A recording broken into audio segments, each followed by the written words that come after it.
mga moms, and welcome back to our channel. So once again, this is Ma'am G. And for today's video, since kasi very limit lang din naman yung time na nakakapag-banding kami at nakakapag-usap kami together ng aking guest na makakakwentuhan ulit natin dito sa ating channel. Kasi parang feeling ko, napakarami ko pang gustong marinig, and I know for sure some of you, marami pang gustong malaman, marami pa kayong gustong what do you call this?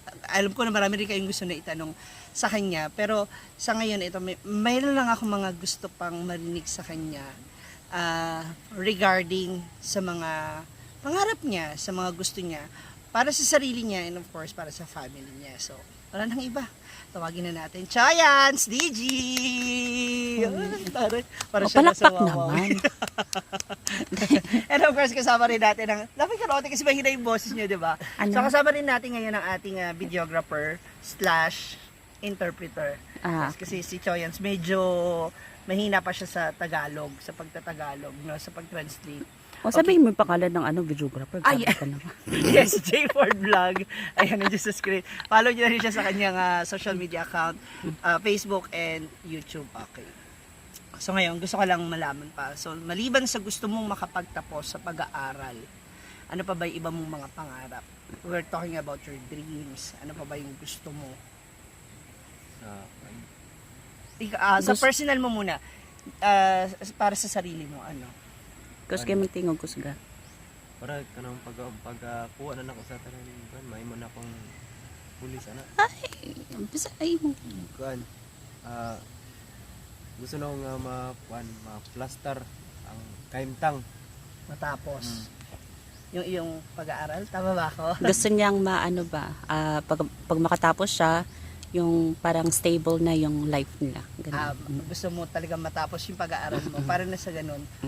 Kasi 'di ba, sabi nga nila, kapag nakapagtapos ka, lahat parang feeling mo lahat magagawa mo. Correct. Hindi ba? Ano masasabi mo dun sa mga dun sa maraming nakakapagtapos pero mga walang trabaho, walang mga opportunities na nakukuha. Hindi nagamit yung mga kursong. Yung nakapagtapos ka ng 4 years course, may diploma ka, pero tenga ka, wala kang trabaho, wala kang makitang trabaho para sa iyo, sabi nito.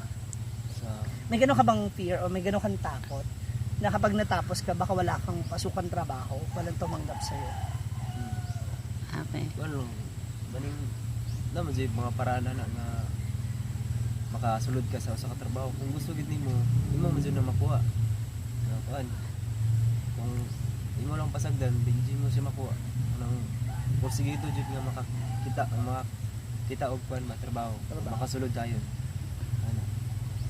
So kung talagang porsigido ka, makakakita at makakakita ka. 'Di ba? Tama rin naman 'yun. Okay. After nitong itong pag-aaral mo, ano pa yung gusto mong makuha? Do you have any plans na mag-abroad? No, kasi syempre, hindi lang naman porket nakapagtapos ka mag-focus ka na kaagad sa pagtatrabaho, 'di ba? So syempre may goal ka. Alam mo yung kung ano yung goal mo. Magkuan kung stable na gusto na nakikuan ng pangandoy nga magnegosyo. Negosyo. Gusto mo rin maging businessman. Farm. Parang ganito? O ano?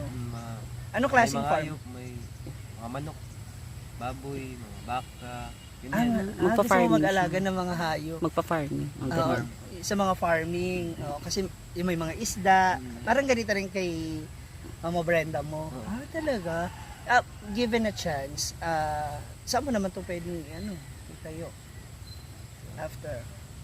magkuan amot ka kung asa lapit kung naikuan ng Mas doon? mas dool Mas malapit.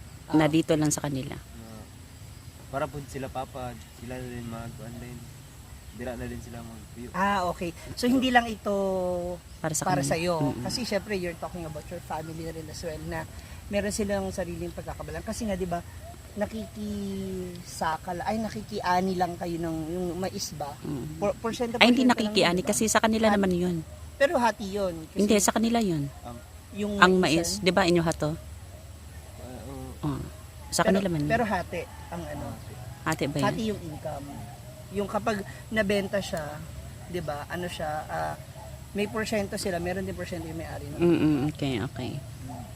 So ito na, gusto mo magnegosyo and all. Sa trabaho, ano yung nakikita mo na, ano yung perception mo or ano yung nakikita mo sa sarili mo right after mo sa pag-aaral? Kuan. Direkta ka na ba sa pagiging pulis? Magsiservisyo ka na ba? Or gusto mong i-pursue yung mas maging sundalo in a highest rank? Ganon. O ka na, may mong police tapos angat ang dili na kayo na basta kay makuha na ko nga mahimo kong pulis ana. Murag malipay na ko nga nakuha na ko nga isa na jud ka pulis. Na-achieve. Wala. Murag dili na ko magkuan sa ranggo. Ang importante lang sa ako makuha na ko nga kung pangandoy nga mahimong pulis ana. Tapos kung nanay kuan nanay incomes, financially stable. Tapos dira na din ko magplano nga mag-farm. Kuan Pag kumikita na. kita na may sahod na sa pagtatrabaho. Tapos pag may sahod na yung sahod hindi kuan ba? Hindi waldas-waldas. Kung Gastos saan-saan ginagastos. dapat may sa Tagalog ng nubanan. May May pinatutunguhan. Oo, tunguhan. Kung para saan talaga, kung saan mo ilalaan. Yung sahod mo hindi masayang. Ayan. Kasi ang hirap kumita ng pera. I mean, sa story mo na pag buka, ano yung pag Pagbabalat ng nyug, pagbabalat ng nyug, napakahirap ng kitain ng 1,000. Malaking halaga siya pakikinggan sa isang araw, pero napakarami nun bago mo siya makuha. I mean, ganun siya ka-importante, ganun kahalaga, napahalagahan mo yung pera. 'Di ba? Kung saan mo siya dapat gastusin. Okay. Speaking of sahod, di ba? Pag-usapan natin yung sahod. Ngayon, since nag-aaral ka and itong pagbablog is consider as part-time job mo rin.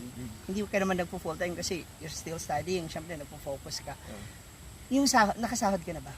Hindi pa. Hindi. Pero may sahod na. Napaparating. Oo. Okay. Wag na natin alamin kung magkano. But then, anong plano mo dun sa, sa sahod mo na? Yung Sa unang sahod. sahod mo. Kuan. Kuan ko na magtigom ko. Tapos Tigom. mag-iipon. hapit naman ang December. Meaning, Mag-share food ko sa blessings nga akong nadawat. So, yung natanggap tagaod mo. pag abot sa December na funds gamay nga sakto nga kuan nga Nigrasya mo to. naipon. Yun i-share ko sa mga tao. Random. Randomly. Random. So ito yung plano mo. Oy. Bakit? Bakit mo naisip yun? Kasi hindi ko murag lami mo sa feelings nga makatabang ka sa katao. Tapos sa kuha po nagian po na ako nga gitabangan ko nga lami po sa feelings nga kuan niya. Tapos gaan kay imong pamati ba ana Na maibalik din. mo maibalik din ana. Since naranasan mo na yung natulungan ka, so Oo. gusto mo rin ibigay, i-share din.